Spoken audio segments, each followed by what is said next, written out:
One. What's good, YouTube and Twitch? We are here with another one. We have Team Jobber's very own Steven De Lara against Carl Lippman. As seen, Carl effing Lippman. So, what's your client's game plan going into this, Jobber? He's probably going to put a Dark Claw on the board, possibly set 5. I mean, that's probably a strong play for him. Tell us about the Ghost Ogres he's not going to have. He's gonna hit us with the. He has to avenge the fallen spirit of Elvis Fu. Oh man, Despot's coming in hot. Oh god, if he did that, oh man. This man said, "Put me in the losers bracket. I want a salty run." The extra deck count. He does have to submit it. He has to tell him. Yes, he does. 15. Yeah, like I said, I'm pretty sure Carl's playing Kozmo. Ooh, Steven playing Monarchs. Yeah, it's his signature deck, man. It's got him all the way here, from what we've seen. So he was just playing mind games, just sitting there acting like he wasn't. Oh, we're doing the chicken game, going turbo. Yeah, we've got a streamlined deck, probably playing perhaps under 34. By the way, I got in touch with Thunderstriker. Message Joey and make sure he knows that he's up next. Okay.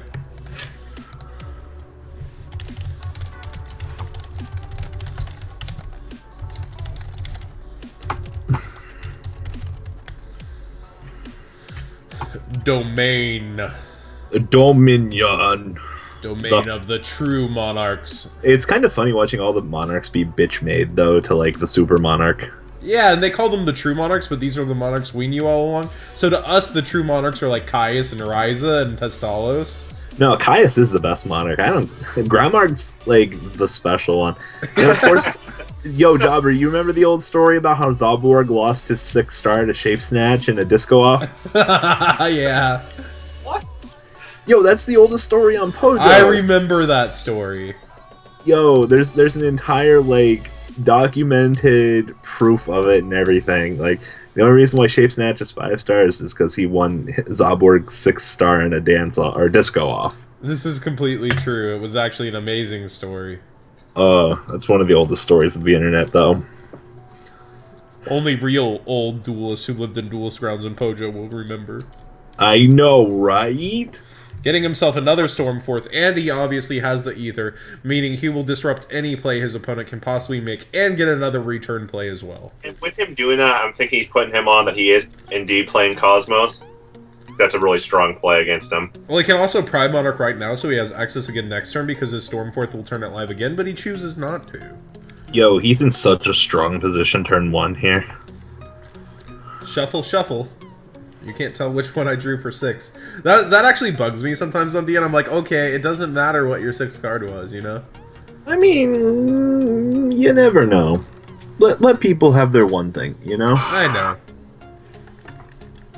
It'd be really unfortunate if he decided to switch and he's playing Pepe now. This is a pretty strong board.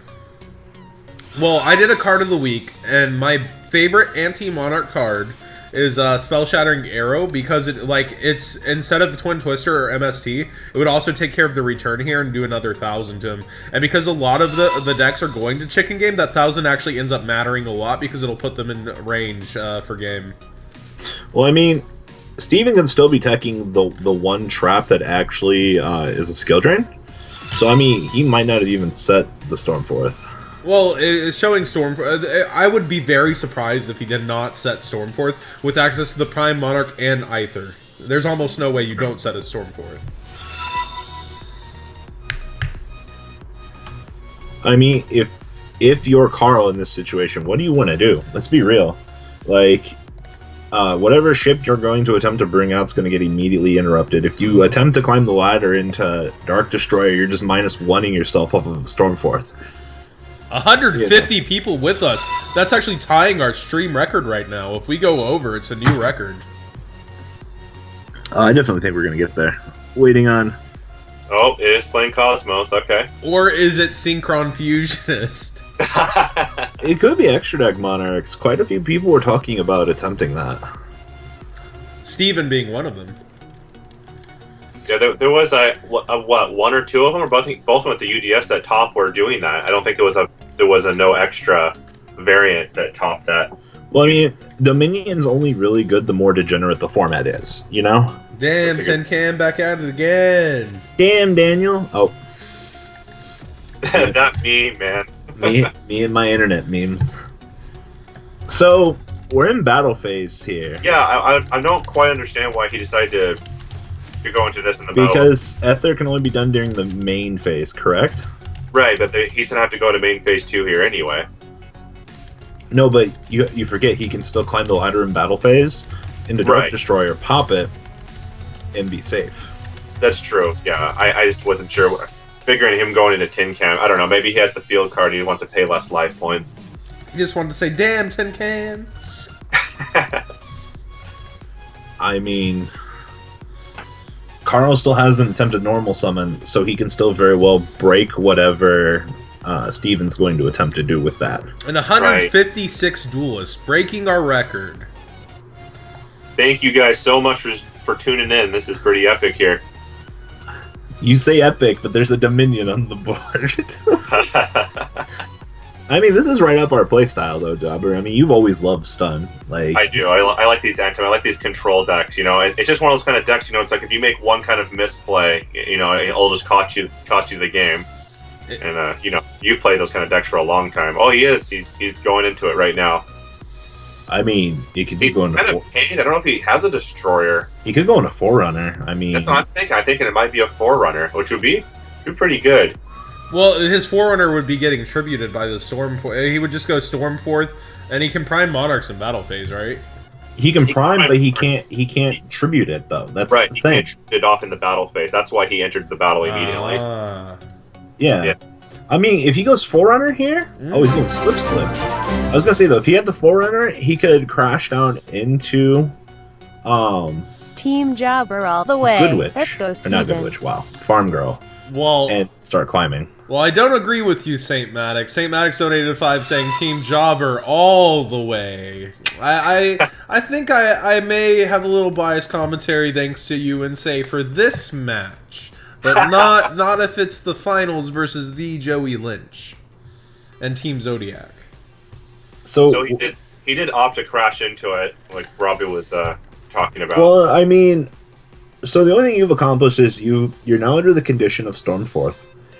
You get to bring out a pilot. Now you have to make an attempt to climb the ladder again. I mean, maybe the game plan here is to force resources. Well, if he has he's getting another tag out thing. So if he does have a Forerunner or big ship in hand, and he can now crash, and his opponent's Stormforth has been completely wasted. And he can also Farm Girl. Well, never mind. So yeah, looks like he might have another one in his hand. He might have a Forerunner, might have a Destroyer in his hand right now. Yeah. Back to banish, yeah. He may have considered. Yeah, he considered this the best one to get rid of at the time. And there is Forerunner indeed. So he'll probably crash. I wonder if he's going to use the effect. He might just crash, and so. I mean, you can go Farm Girl into Dark Destroyer, and then Dark Destroyer pop itself, and you can do what, 4,500 to your opponent? Well, 70? remember he still has Prime in Graveyard. Right. With with 2 removables. He might just want to bait it out right now. He might just go Farm Girl attack, and then he puts Prime. I believe Team And then Zodiac. he might, I don't know, maybe he has a Destroyer. I don't know what his hand was. Well, if he forces it here, you remember he can still Ether. And we have $5 from Kanto Red saying he believes in Team Zodiac. So there you go, Jobber. Yo, this is literally the whole Zodiac Jobber Tex or Civil War. Like, wow. I'm cool with it. Getting down and jiggy with it. Get down jiggy with it. I mean, one of our team members may not even take the finals, and there's certainly no biased commentary at all for many of us. I don't know. I'm intrigued by this though, because. But it's all good though, because we all love. I mean, you guys love Delara, and I mean, I love all your guys' players. So I mean, I would destroy them if I played them. What? This is so weird though, because you're just gonna force the prime here. Yeah, which is fine. You want to. You have an ether that's gonna get to come out for basically free. You have to have unless he ship. has any other ship besides Slip is fine here. So he may have just opened up a ton of ships and had to use his teleport like this. Yeah. And regardless of if he forced this here or not, Steven had access to it. True.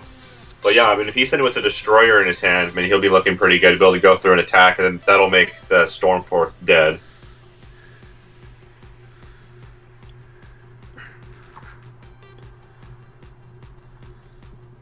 Just sitting here, pondering. So we've tagged out of 2 little guys so far. Oh. Oh. Destroyer. Wow.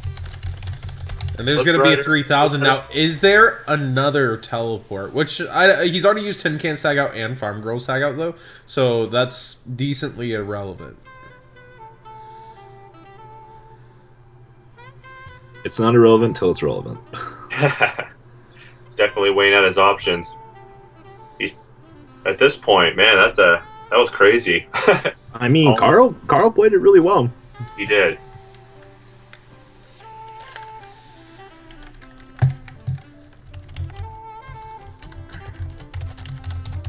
You're seeing no emergency teleport shenanigans here, so no more E-tellies, but he still has a normal. Well, I don't think you're going to see a normal summon.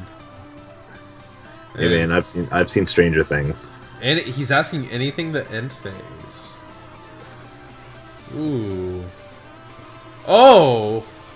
He did have another one, but he already used the effect of Farm Girl to banish, so... Yeah. I mean, And Tin Can. He's used Tin Can's tag out as well already. I almost want to feel that his back row must be a Call of the Haunted then. Yeah, it has to be that or an Oasis. I believe we've seen Oasis from him in the earlier rounds too. Okay, so he might be running 1 copy of that, so 4 Call of the Haunted essentially. Weren't quite a bit of people considering playing larger amounts of Oasis, going 3 and 3 though. Oh, I don't know. I have the only builds that I've seen from the circle of my friends and whatnot. They'll do the 3 Call of the Haunted. I have seen 2 Oasis. It's true. So if he does indeed have a Call of the Haunted, he wants to send Dark Destroyer or Eclipser to the grave. He actually wants the 4 or he's getting Eclipser. He wants Destroyer or Slip Rider to the grave. So he actually wants to hit Eclipser here if that is indeed Call of the Haunted. Right. So Eclipser would be his optimal. And he hits it. Good old Eclipser. Not like it was going to do much this match anyway. And Tin Can's going to get banished for no effect in end phase. Remember, guys, your pilots can only tag out once a turn. I want to give a big shout out to Spoofy, because he's a beautiful human. His caps lock's got to you, eh? Oh, you mean your Yu-Gi-Oh channel? I am also a fan of him. Huge fan. I know. First-time watcher, long-time And there is subscriber. a call. Probably gonna get his other Dark Destroyer. Wait, what's happening? Call's activated, and he's activating Pantheism. He's activating Call, obvious. I'm surprised he's gonna get rid of Domain of all things. That's very confusing to me. I would have probably went for the return. I think so as well. Perhaps he thinks I don't know. That was very off to me. Yeah, that seems a little... I don't know, unless he's thinking that he's sitting with a bunch of Mega Monarchs in his hand and he wants to force him to tribute. I don't know. I mean, he gets to the Stormforth, though. Like, that's not even a problem. Exactly. And we know his hand. I mean, but the thing is, you have an out to the Dark Destroyer. You have to deal with the Forerunner downsizing. I mean, he very well could just have the... he does have the Black Monarch in hand as well. So he can just rip apart the current board state. When did he get Erebus? I thought he... He Erebus searched it off of the return turn 1. Ah, okay. Yeah, that was kind of shotgunned. He didn't even Dark Destroyer his own Dark Destroyer. Like, he could have, kind of saved that. And it's... Yep. Here comes Erebus. A lone Eclipser is all that remains. This is actually really broken. That's why I'm very surprised he didn't have the return. Ooh, he's maining it. No, because Majesty's has the stats of a Monarch, so it flows with the deck. Oh, of course, of course. Yeah, it's just going to completely shut down Kozmo, though.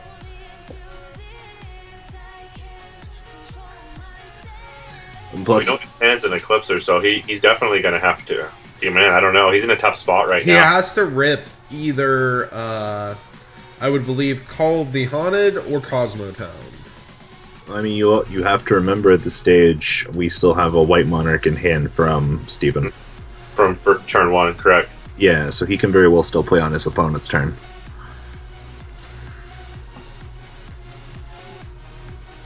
Well, let's see what he drew here. An Eclipser and a mystery card.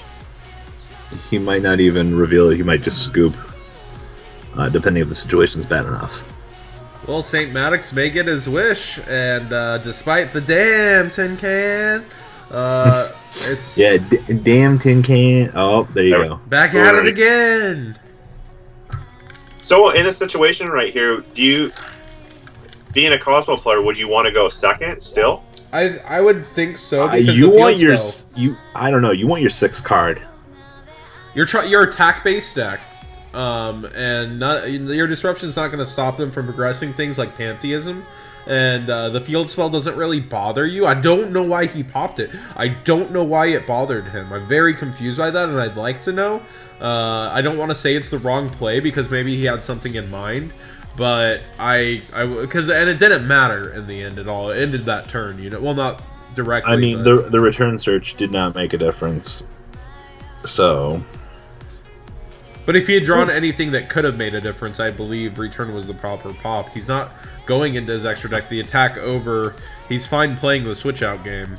He was probably trying to make sure that if his opponent only had the prime, though, to ensure that the Dominion's gone so the monster's level can't be reduced. So you can't capitalize off of the 1 tribute. And thanks for all these follows, guys. We really appreciate it. We appreciate all the donations tonight as well. And we always want to shout out during these matches, trollandtoad.com. They make all these matches possible. Prizes are in their store credit. And so you can go check out what you could be winning if you're in our next tournament coming up next month.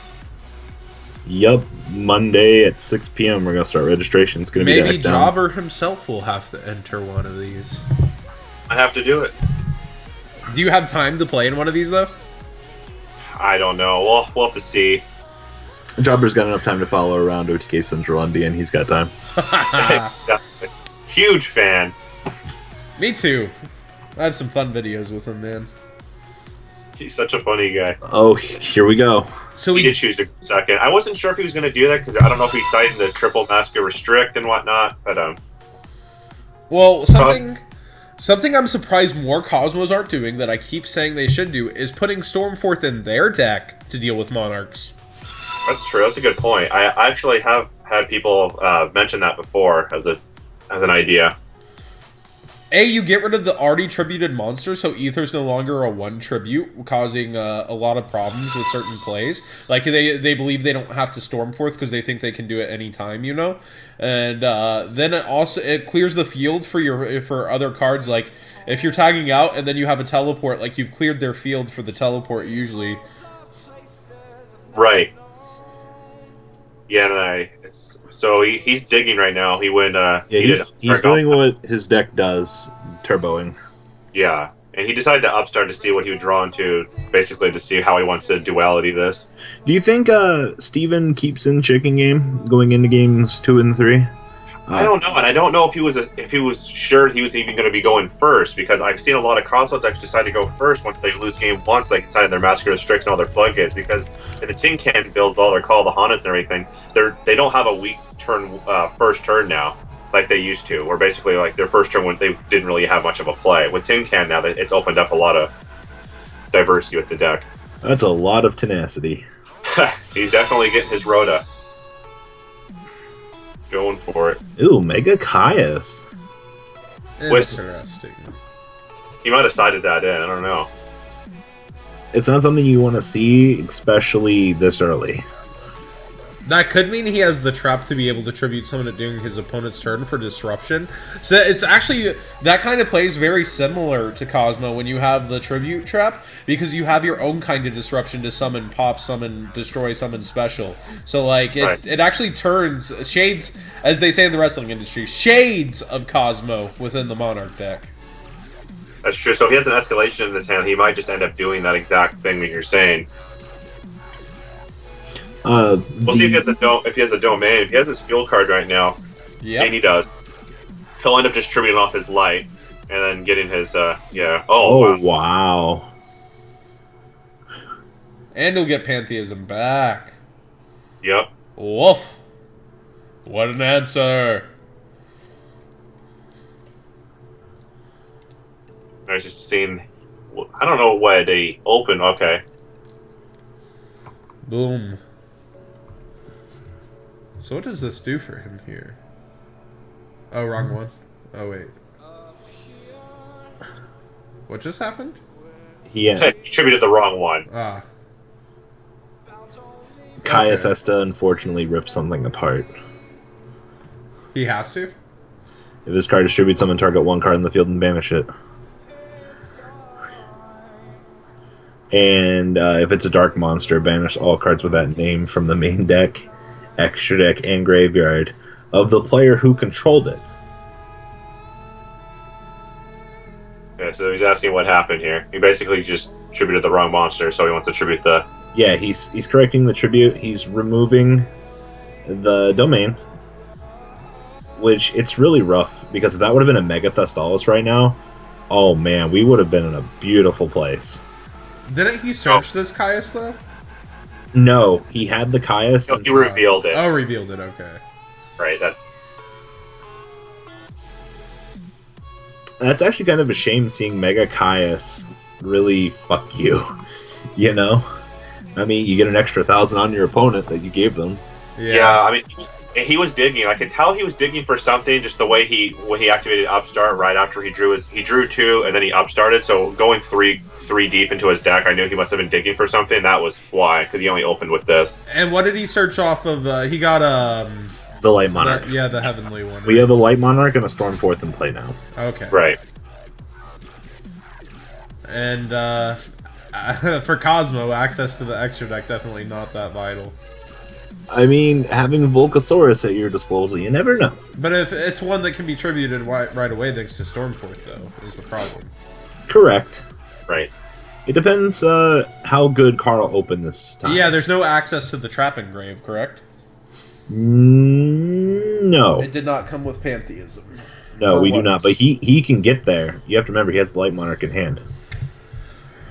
But okay, if he gets field wiped here, which I think would have happened faster since it's been main phase for a while, he's just out of it.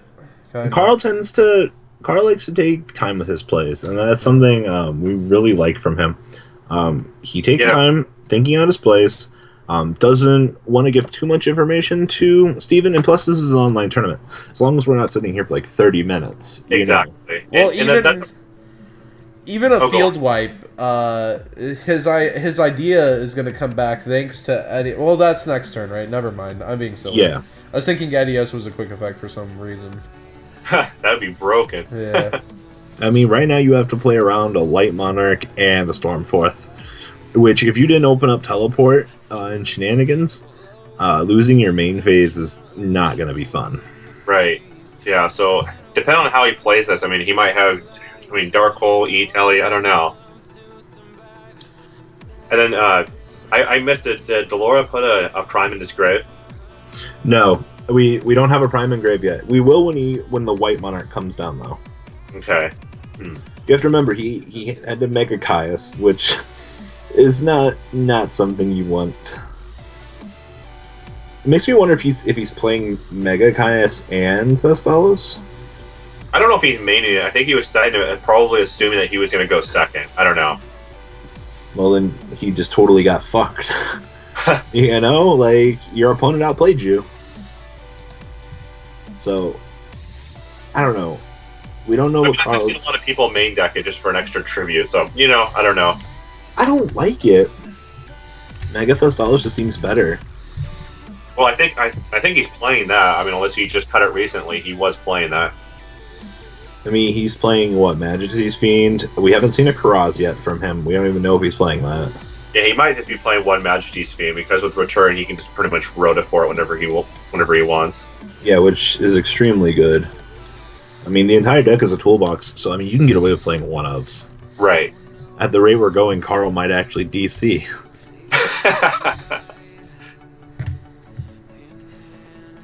Oh, man. Battle phase. Whoa. Alright, so he does have the E-Telly. So he's got an E-Telly battle phase, as we are supposing. Well, I mean, if he's got E-Telly to climb into Dark Destroyer, like, damn, Daniel. But it's looking like that wouldn't be game, unfortunately. He would need double E-Telly. Well, I mean, you have to go into a Dark Destroyer. Like, you need to have some kind of ship. He's asking him right now if it's okay because, I mean, Delara could tribute his Caius off, put the light on the board, and then fuel his graveyard in case he's thinking that he might get OTK'd right here. Yeah. Put the Prime in the grave, so... And before Steven just fell asleep. This could be a really good bluff play as well, because even if he has the teleport, he could afterwards, after nothing happening, he can tin can, mill 3, get disruption. So like, it actually puts Carl in the driver's seat completely by asking him, because like, if there is the tribute there, you know, he has to have teleport and Dark Destroyer to make this super effective, or teleport and Forerunner and another teleport. So yeah, it's rough. It's true. It is. It's true.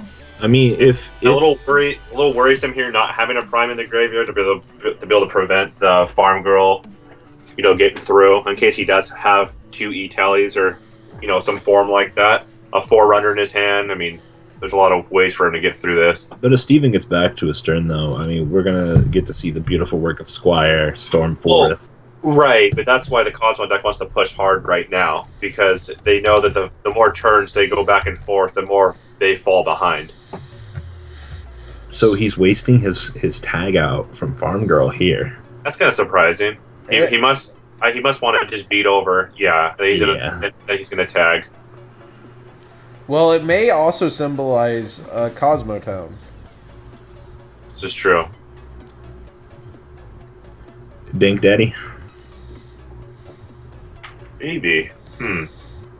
Dink Daddy, Forerunner, Dark Eclipser even. Yeah, Forerunner's fine. Dark Eclipser's fine. The rough spot would definitely be Slip Rider. Slip Rider, again, would hopefully hit the return here. Or actually, it can waste the Stormforth, and Stormforth has no mileage from the grave. Oh, Stormforth is chainable. Well, yes, but I'm saying if he has another tag out like last time. Oh, well, yeah. So him considering his time here shows that he has multiple ships, probably. Oh, and he's viewing his extra. Interesting. I'm going to go out on a limb and say he has multiple tag outs, options, but he's going with the Dark Destroyer here.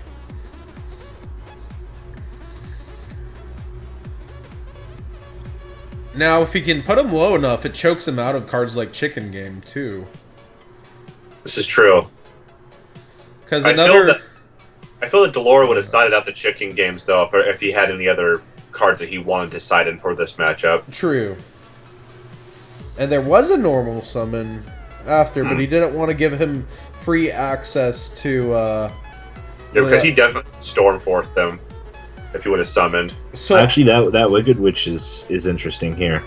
Do you take note that if Steven is forced to Stormforth away the Dark Destroyer, then we can very well see the Witch climb the ladder as possibly a response and try to play the game on the opponent's turn. Well, we could have Mask of Restrict here.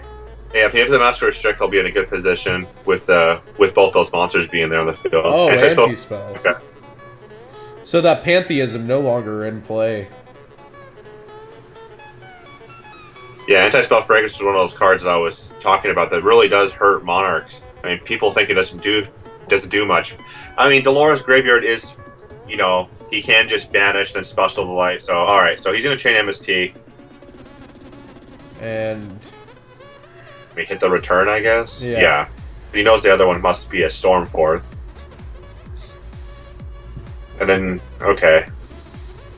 Interesting that he's opting not to go ahead and just hit the anti-spell and, he'd rather take care of the unknown. Well, he's going to banish the dark in his grave, special the light, special the dark. So he has tributes. So he still has a play. So he's thinking probably having the anti-spell fragrance up there will make it so Carl has less outs, like a Dark Hole, Raigeki, E-Tally on his own turn. So if Delara's able to break the board right now, he'll be in a great position on his own turn. Well, Erebus is only going to be able to get rid of, say, Dark Destroyer. But he has a face-down Stormforth. True. I didn't think about that for some reason. And there it goes. Stormforth is now inbound. Oh, he's maybe it's Majesty's already. He must have Majesty's Fiend straight up. So that would be sick. He may want to activate... Can he activate Kozmo's effect at any time, right? Yeah, he can respond now, but if not, it just goes back to Steven. I'm going to chain to Stormforth. Okay. Let's see what he does And here. He does so he wants to do this so he doesn't lose his monster. Because he's assuming that he's going to put a Majesty's Fiend on the board.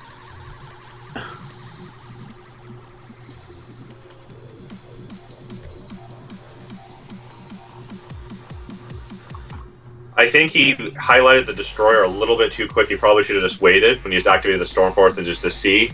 Steven gets very anxious when playing Yu-Gi-Oh!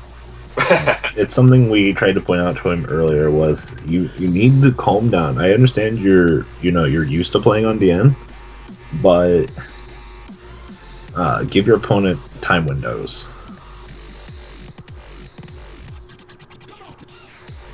Well, I mean, he doesn't technically have to tribute it off. So, I mean, he could tribute off the Witch now if he wants to. I don't know. We'll see what he has in his hand. I don't know what tributes he has.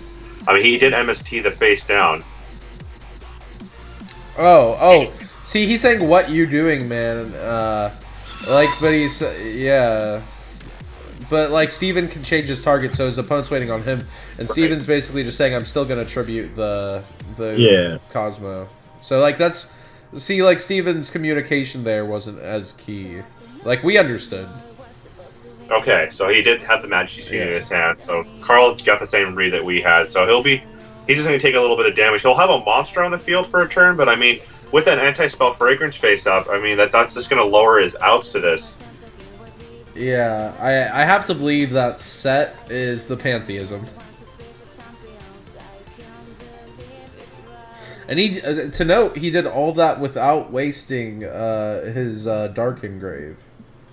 Yes, yeah, because he didn't want to waste the effect to be able to add, say, a domain back from his banish to his hand with the Majesty's Fiend sitting there. So.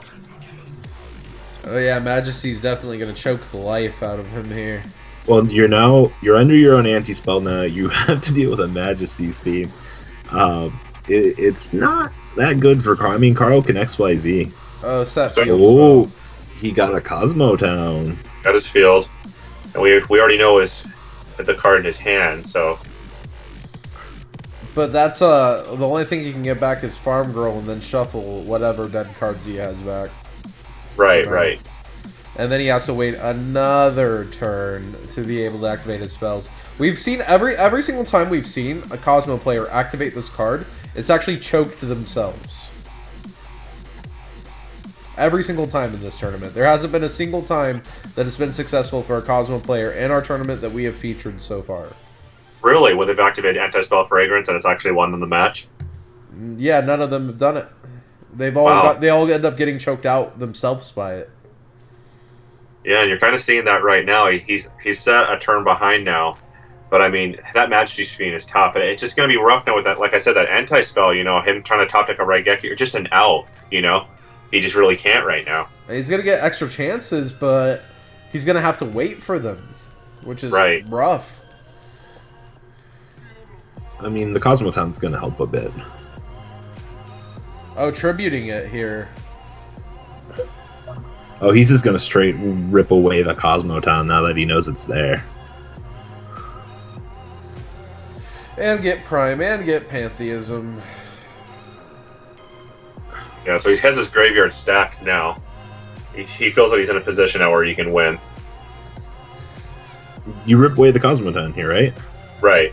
In the famous words of DJ Khaled to Kozmo players playing anti-spell, congrats, you played yourself.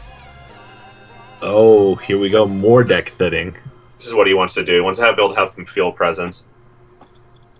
Well, I mean, the last card in his hand should be a Light Monarch, correct? I think so, and he's probably going to reveal Stormforth, basically Rhoda. So he's going to be able to get that Stormforth no matter what. That's what I'm assuming. If that's yeah, okay. Oh no, he has a Prime, so he'll probably just give him the Prime. And Delara likes drawing cards. Oh no, I guess not. Wow. Kind of surprised here. Well, I mean, the Storm Force is going to get set. But it's not going to be live for another turn. Yeah, because of anti-spell fragrance. Yeah.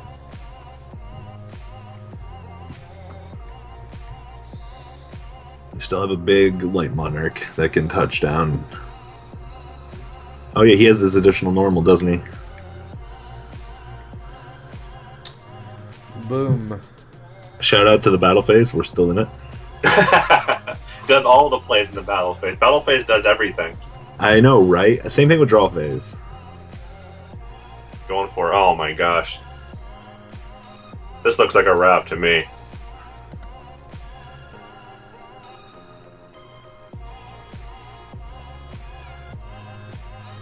With a lot of field presence, and he's doing this because he knows he can't be Regeki or Dark Hold now. Still going for it. Okay, correcting myself. Fine. Like, wow. oh, yeah. Wait, So he had triple pantheism? Well, he added it back the first time, so I guess that's all of them in the grave now, huh? Yeah. wasn't that set? No, this was set last turn, right? Yeah. Yes. He just set a new pantheism on the right underneath the light one. Okay. There's a Stormforth. The Stormforth's not live because of the text of Anspell, yeah. And that's a wrap. Steven De Lara moves on to the finals. And we will see which Texan he is playing next time on ZDTV.